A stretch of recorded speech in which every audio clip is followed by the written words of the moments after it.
अस्सलामुअलैकुम everyone, I am doctor Shanza Tahir and आप देख रहे हैं डॉक्टर मोटिवेशन।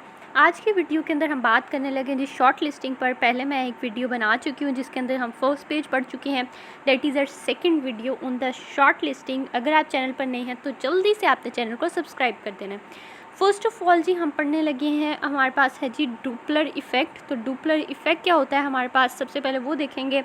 डुपलर इफ़ेक्ट हमारे पास ये होता है कि एक हमारे पास ऑब्जर्वर है और एक हमारे पास सोर्स है।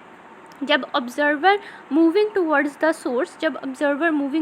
सोर्स है तो आपने फर्स्ट फार्मूला लगाना है। जब हमारे पास observer moving away from the source है तब आपने सेकंड फार्मूला यूज़ करना है। जब आपके पास जी source moving towards the observer, अब ये हमारे पास स्टेशनरी है और ये सोर्स जो है वो टूवर्ड्स ऑब्जर्वर मूव कर रहा है, तो तब आपने थर्ड वाला फार्मूला लगाना है।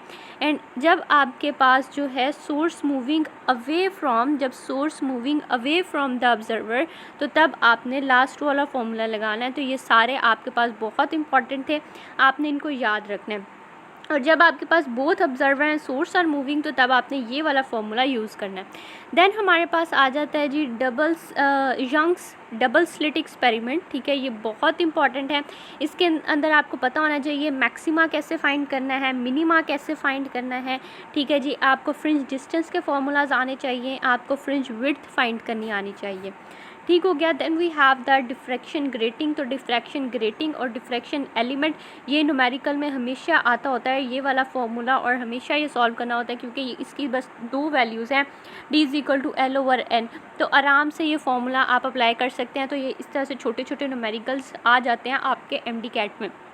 उसके बाद we have the refractive index. तो रिफ्रैक्टिव इंडेक्स का आपने देख लेना है। उसके बाद आपने real depth over apparent depth होती है।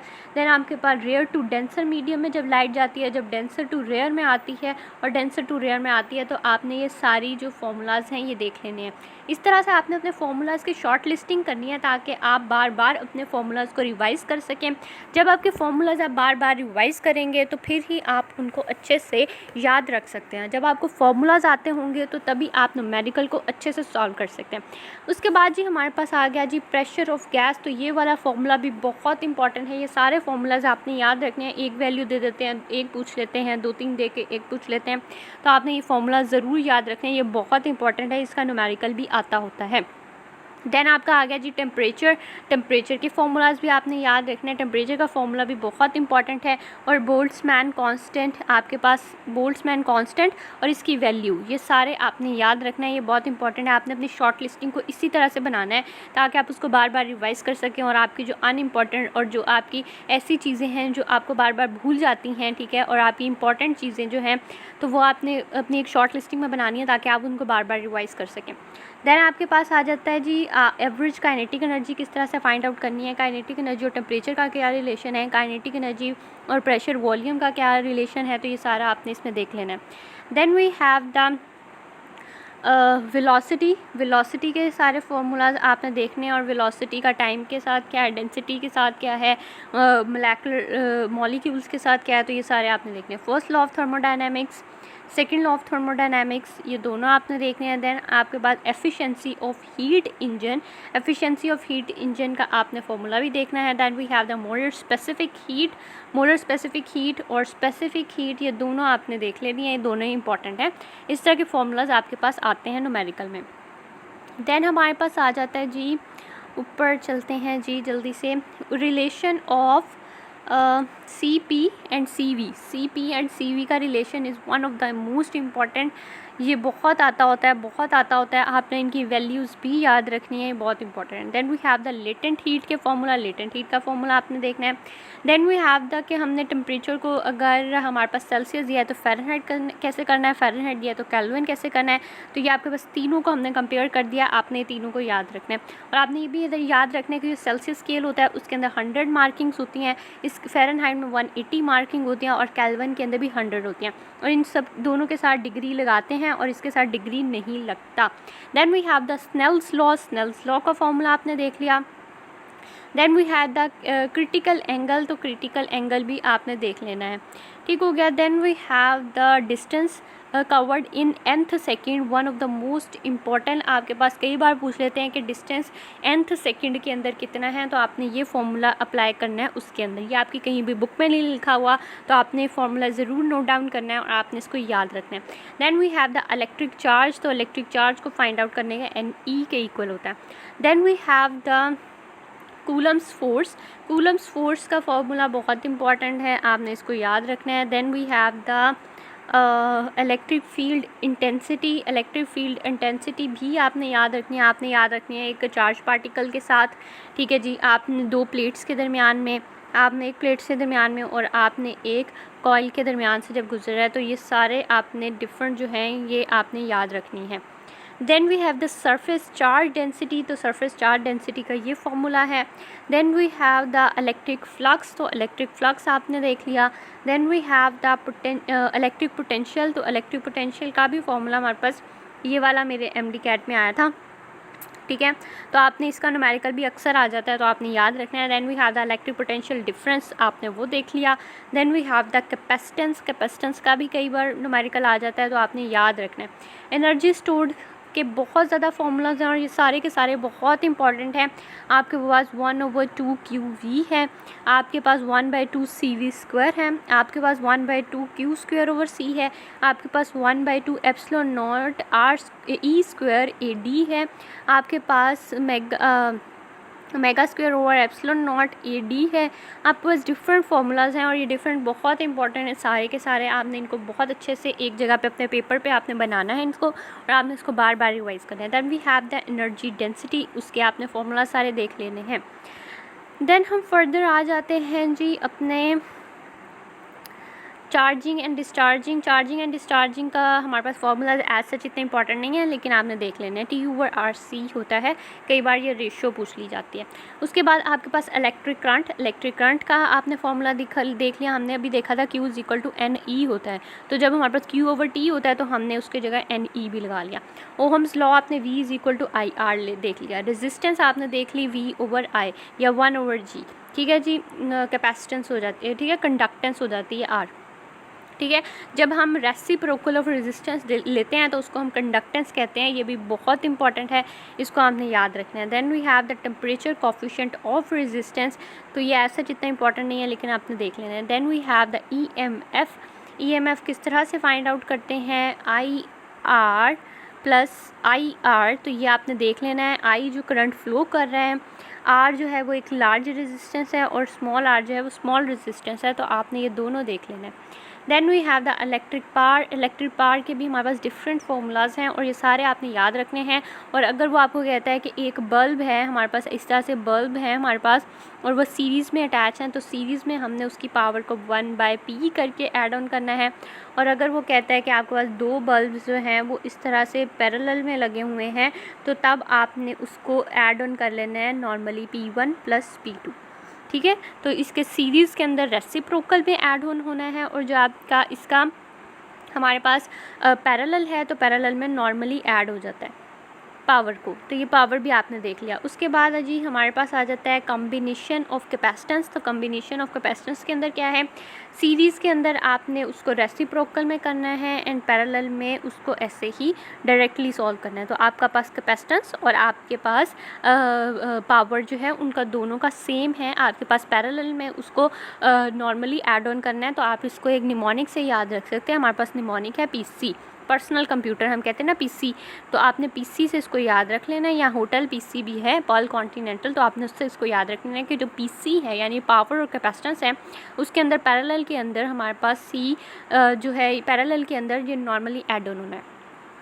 उसके बाद हमारे पास आ जाता है जी रजिस्टर का कॉम्बिनेशन। तो सीरीज़ में नॉर्मली ऐड ऑन होना है, पैरेलल में रेसिप्रोकल है। कॉम्बिनेशन ऑफ स्प्रिंग देखें तो पैरेलल में, इसके भी पैरेलल में आपके पास नॉर्मली ऐड ऑन है और सीरीज़ में रेसिप्रोकल है, तो आपके PC के साथ एक K भी आ गया, ठीक हो गया। देन हमारे पास आ जाता है इंडक्टर। तो इंडक्टर और आपका रेजिस्टेंस IR, आई आर से आपने याद रखना है इनका इस तरह से। Then we have the Kirchhoff's first law. Kirchhoff first law आपने देख लिया, सेकंड लॉ देख लिया। उसके बाद हमारे पास आ जाता है जी R resistance equivalent across ends of the triangle. तो एक ट्रायंगल आपके पास दिया हुआ है, इस तरह से आपके पास एक ट्रायंगल है, उसके यहाँ एक रेजिस्टर है, उसके यहाँ एक रेजिस्टर है और यहाँ एक रेजिस्टर है, और उसने कहा कि अब कैलकुलेट करें। तो इसका आपने फॉर्मूला लगाना है 2/3R। आर जो भी आपको उसने दिया होगा, अगर वो सेम दिया हुआ है तो तब आप ये फॉर्मूला लगा सकते हैं, लेकिन अगर डिफरेंट दिया हुआ है तब आप नहीं लगा सकते। ठीक है, अगर उसने कहा 3 तो अब आपने 2/3 × 3, 3 कट गया, 2 आपका आंसर। इस तरह से आप जल्दी से शॉर्टकट से अपने न्यूमेरिकल्स को सॉल्व कर सकते हैं। देन वी हैव कि अगर वो कहता है एक सर्कल दिया हुआ है आपके पास और इसके अंदर आपके पास जो करंट फ्लो कर रहा है वो बताएं, तो इसका होता है हमारे पास R/4। अगर उसने आपको एक रेजिस्टेंस जो है वो दी हुई है 8 सपोज कर लें दी हुई है, तो आपने 8/4 कर लेना है। 4 1 ज़ा 4 2 ज़ा, तो आंसर आ गया आपके पास 2। तो इस तरह से इसको सॉल्व करना है। उसके बाद हमारे पास फर्दर आ जाता है कि आपके पास एक स्क्वायर है, ये है उसके अंदर रेजिस्टेंस, एक ये है, एक ये है और एक ये है। वो कहता है कि इस तरह से बताएं अब क्या होगी। तो ये हमारे पास हमेशा इक्विवेलेंट की होती है। देखें ये दोनों जो हैं आपस में सीरीज़ में हैं, तो R को आपने ऐड ऑन किया तो 2R आ गया, यहाँ R को ऐड किया तो 2R आ गया। ठीक है, 2R जो है हमारे पास 2R को आपने जब इसको किया हमने 2R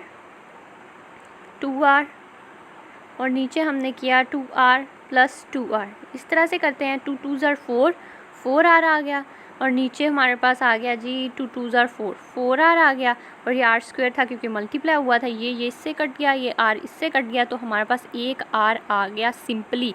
तो आपको नॉर्मली मैंने बता दिया कि जब भी वो कहे कि इस तरह से ऑपोजिट में फाइंड करना है तो सिंपली आपने R लगा देना है वहाँ पर। ये कुछ शॉर्टकट्स हैं जो आप याद रखेंगे तो फिर आपका न्यूमेरिकल बिल्कुल 1 सेकंड्स में याद हो जाएगा आपका solve. Then we have the phase difference. तो फेज़ डिफरेंस किस तरह से कैलकुलेट करना है, तो ये उसका फॉर्मूला है 1 रेड जो होता है आपके पास, 1 rad is equal to 180 degree over pi, 180 degree over पाए, और ये होता है हमारे पास 57.3 डिग्री के इक्वल। ठीक है, तो ये आपने याद रख लेना है हमारे पास। देन हमारे पास आ जाता है जी आपके पास आ गया जी 1 डिग्री किसके इक्वल होता है, तो 1 degree is equal to π/180 rad के, 180 रेड के, और इसकी वैल्यू हमारे पास होती है 0.0174 रेड।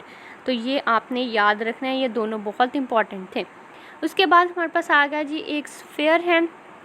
तो स्फीयर का आपने क्या लेना है जी, स्फीयर का फॉर्मूला है 4πSR। ठीक है, और ये हमारे पास आ जाता है 12.5 SR के इक्वल, ये आपने याद रखना है। देन वी हैव द कुछ निमोनिक्स।